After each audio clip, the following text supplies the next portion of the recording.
Today's unemployment numbers are a further indictment on Christopher Luxon, Nicola Willis and their government. They said that they were going to fix the economy. They've clearly made things worse. 165,000 New Zealanders looking for jobs that cannot find them. That's the highest number in 10 years. These are real people with families, bills to pay, and a government that is in denial about the extent of the damage that they have done to New Zealand's economy and to the lives and livelihoods of New Zealanders. National said that they were going to grow the economy. They've shrunk the economy. They said they were going to get New Zealanders back to work. More New Zealanders are out of work now than when they became the government. There are 32,000 fewer jobs today than there were when Christopher Luxon became the Prime Minister. This time last year, he said that unemployment had peaked and things were getting better. Since then, we've seen unemployment continue to steadily increase. Again, these are real people with real lives that cannot find work when they need it. Christopher Luxon, Nicola Willis, the whole government need to own up to the fact that they are making things worse, not better. How embarrassing is this for Nicola Willis? This is incredibly embarrassing for Nicola Willis, but it's worse for the families who can't find work when they need it. Nicola Willis will say that in the December forecast it was projected to rise to 5.5, and so going up to 5.4 isn't so bad. What do you say to that?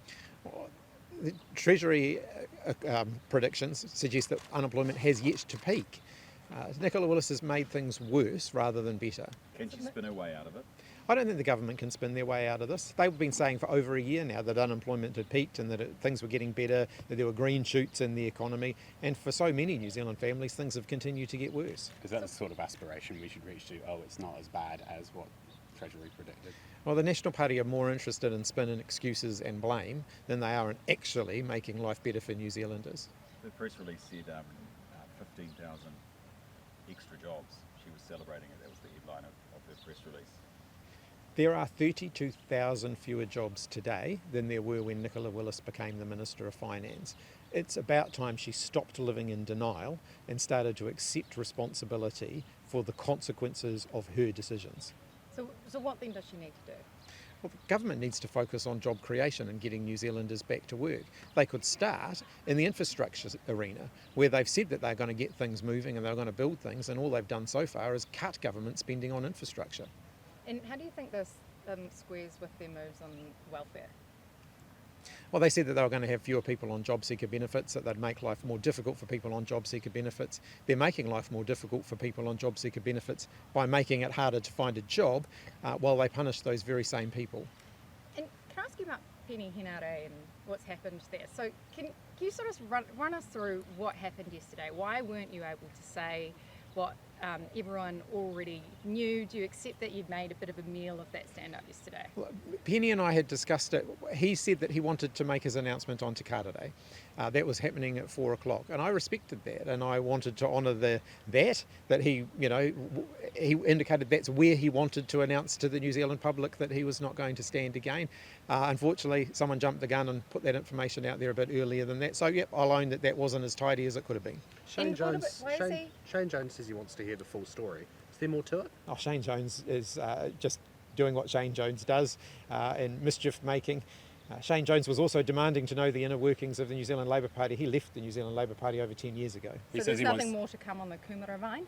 Oh, Shane is just being Shane.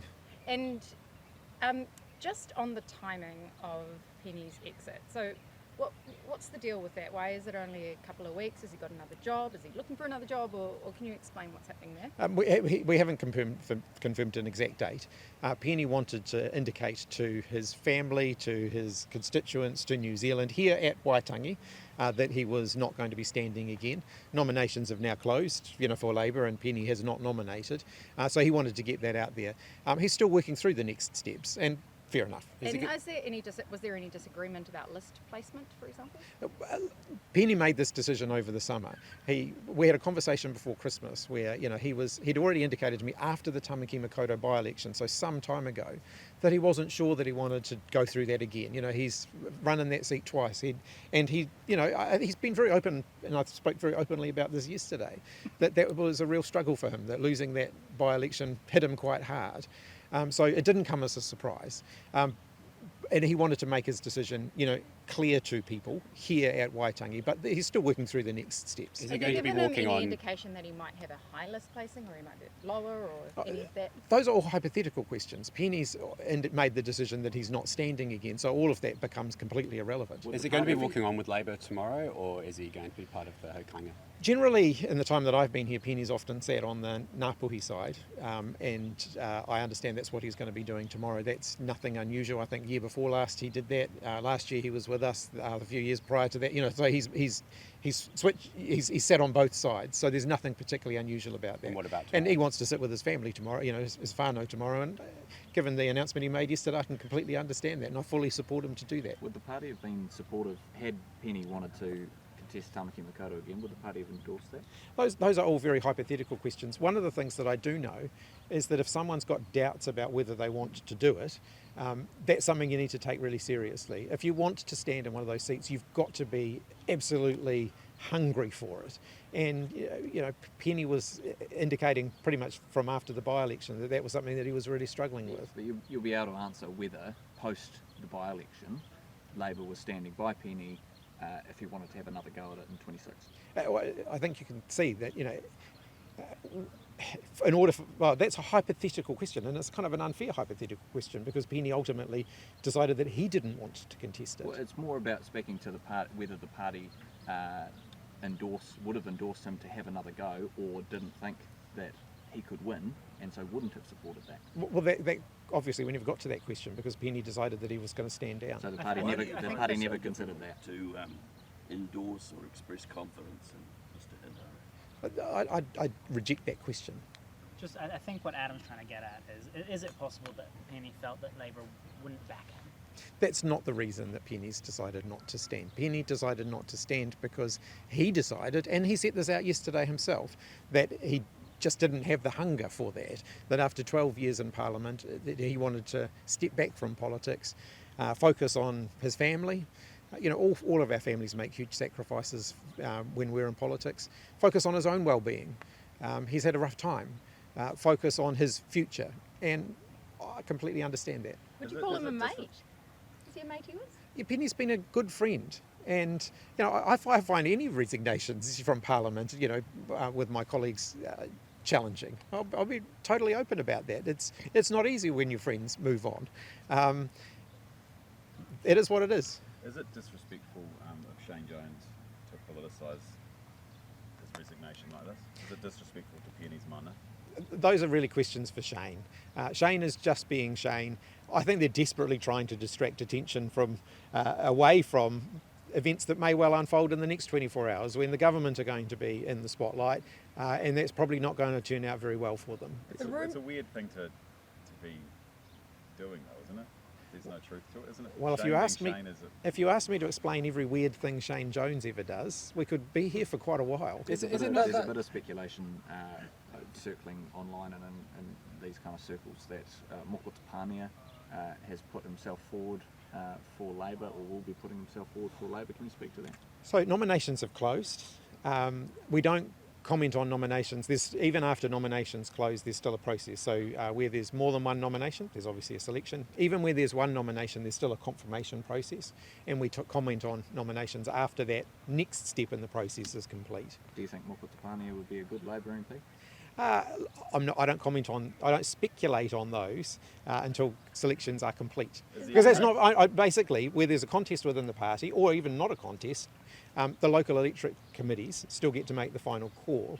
And I think it's really important as the leader of the Labour Party that I don't interfere in what is a very good, robust, democratic internal process. Are you aware of any discussions between the party and Moko? Again, I'm not going to comment on an internal party process around candidate selections until that's complete. There appears to be a twinkle in your eye there. I'm not commenting on any internal, conversations until the selection processes are complete. It's not a no, though, is it? You can speculate all you like, but look, let me be absolutely clear. you shouldn't speculate that someone is or isn't standing because I refuse to comment on it, because that's not fair on those individuals. They can speak to themselves. Have you double checked he's not just about to announce on social media right now? Thank you, great. Yeah. Can I just ask about the Ministry of Regulation? What's Yes. your view of the ministry, and what would it look like under a Labor-led government? We'll set out our own policy on that close to the election. I'm not convinced that it's good value for money. It's costing a lot of money. It'd be fair to say it's a gold-plated ministry. People there are earning more than most government departments, and I've yet to see any evidence that we're getting good value for that investment. What's the message going to be from Labor tomorrow? We're going to be talking about the future. We're going to be talking about creating a New Zealand where everybody can thrive, where we focus on bringing people together to address the challenges that face our country. I'll be talking a bit about the fact that I want to create a New Zealand where young people want to stay and create their futures. So that means being able to get good jobs. The government have failed on that front. Being able to buy a home, being able to access healthcare when you need it, and not having the cost of living really crushing households in the way that it has been. Did the weather affect what you might have been talking about? And there's a lot of people hurting around here, maybe like not going too political. I'll be talking about the weather, of course. Climate change is real, and in a community like this one, up here in Northland, they see the effects of that all of the time. What were once 1 in a 100-year events are now happening all of the time, and we've just seen more recent examples of that. So yeah, of course we'll be talking about the fact that we need to address those challenges. We've also got to move beyond an emergency response approach where we're picking up the pieces after the fact. We've got to move to an approach where we're investing in more resilience. Do you know of any more incumbent MPs that are going to resign? They signalled to you? There are none on the books at the moment, but I'll go back to what I've always said on these things. I leave the space for people to make their own announcements. That's something that I've done through all of the retirements that have happened over the last 2 years, and I intend to continue with that approach. Have you had all the conversations you feel you need to have with people who may have reflected over the summer break? No one else has raised it with me since the summer. That's not to say that people won't at some point. Election year brings, I guess, a clarity of thought for people sometimes, and sometimes people make their decisions at the last minute, but no one else has raised that with me. But even before, so obviously Penny came to you and said, you know, having some doubts, you said take the summer, and he came back to you. Are you waiting for anyone to come back to you? No one else. I'm not expecting anyone else to come back to me, but when I say I'm not expecting, no one's foreshadowed that that's going to happen, but it's always possible. It's the time of year where people really do start to reflect on that, but as far as I'm aware, none are imminent. How do you think you'll be received tomorrow? Well, I think it's always interesting when all of the political parties go on together, because you all sort of get lumped into the same camp to some extent, and I am expecting that the government will get a bit of a lively reception.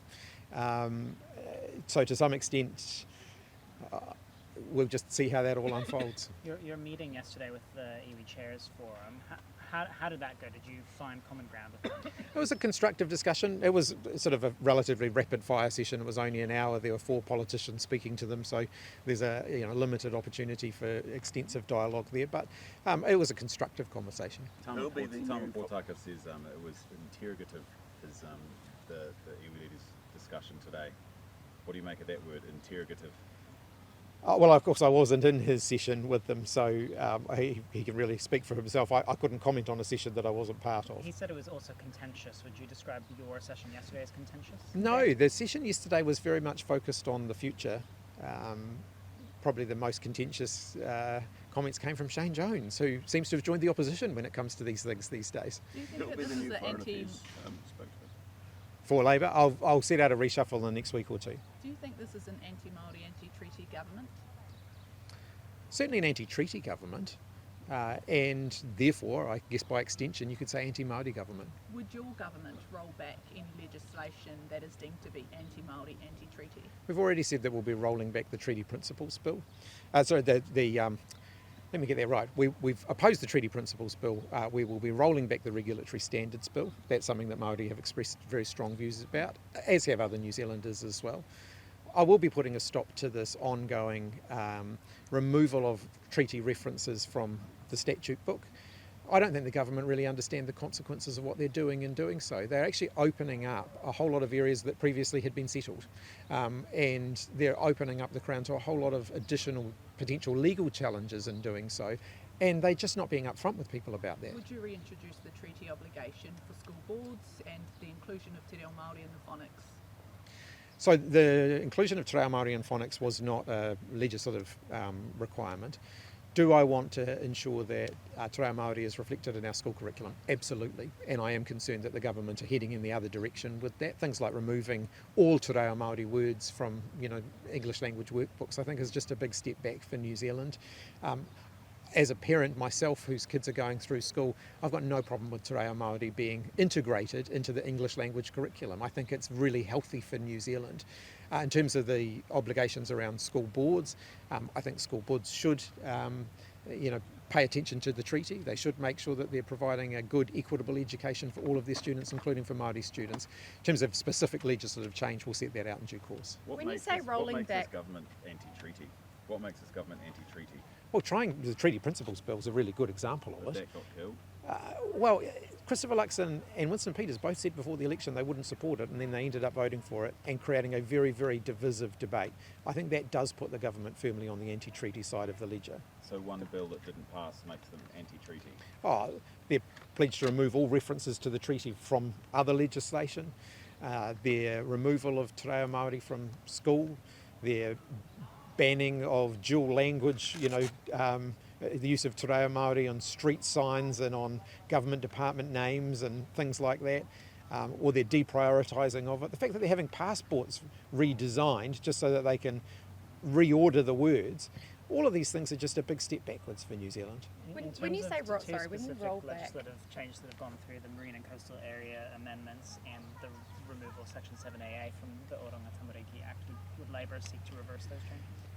We haven't made final decisions on that. Obviously, we opposed both of those changes, but in terms of what we propose going forward, we've also been very clear as a team that we're not just going to spend the next 3 years undoing everything that was done over the last 3 years. So we will be prioritising the things that we will change, but that doesn't mean reversing everything that we've opposed. How do you balance that in terms of not wanting to just be reversing like how you've characterised this government has done, but on the other hand, these are decisions that you've said are anti-treaty, anti-Māori. How could you leave them on station? Because we want to move the country forward in a way that brings people with us.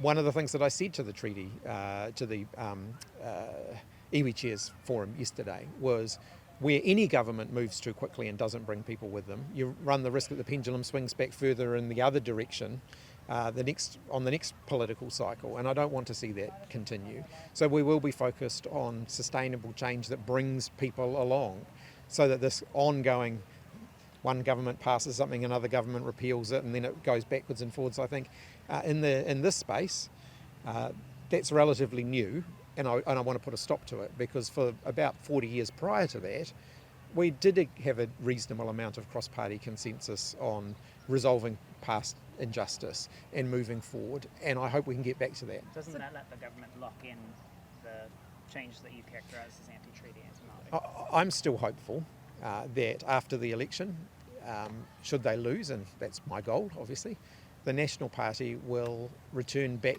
to the position that they were in prior to this government, of being much more conciliatory on issues around Māori, and reconnecting with their own past history, which they should be proud of. Reconnecting with the work from people like Doug Graham, Christopher Finlayson, Jim Bolger, Jenny Shipley even, who I think had a much more forward-focused view than the current government have been showing. Sorry, Mr. Hickman, it's a bit late to the party. Sorry if you've already said this. But iwi leaders, you met with iwi leaders yesterday, PM met with them today. Sound like similar receptions. How would you characterise your discussions with iwi leaders? Obviously, I can't speak to what happened today because I wasn't there, but I certainly found the conversations that we had yesterday very constructive. The iwi chairs are a very diverse group, and so there'll be a range of views within the room, but I found the conversation, the tone of the questions, it was a relatively rapid-fire session, but the tone of the questions was very constructive. There was a bit of a feeling with the iwi leaders today that potentially, that they're willing to work with National going into the election. I mean, what were the sorts of discussions around one-term government, those sorts of lines being thrown around within Te Ao Māori the last few days especially? I've always found with iwi chairs that when they're taking a collective view, they're relatively constructive. They'll work with whomever the government is. Within that group, there'll be a wide range of views, between those who desperately want to see a change of government to those who are simply saying we'll just work with whoever the government is. There's certainly, amongst some of them, a very strong commitment to see a change of government. But as a collective, you can understand why they'll attempt to be a bit more neutral. All right, thanks everybody.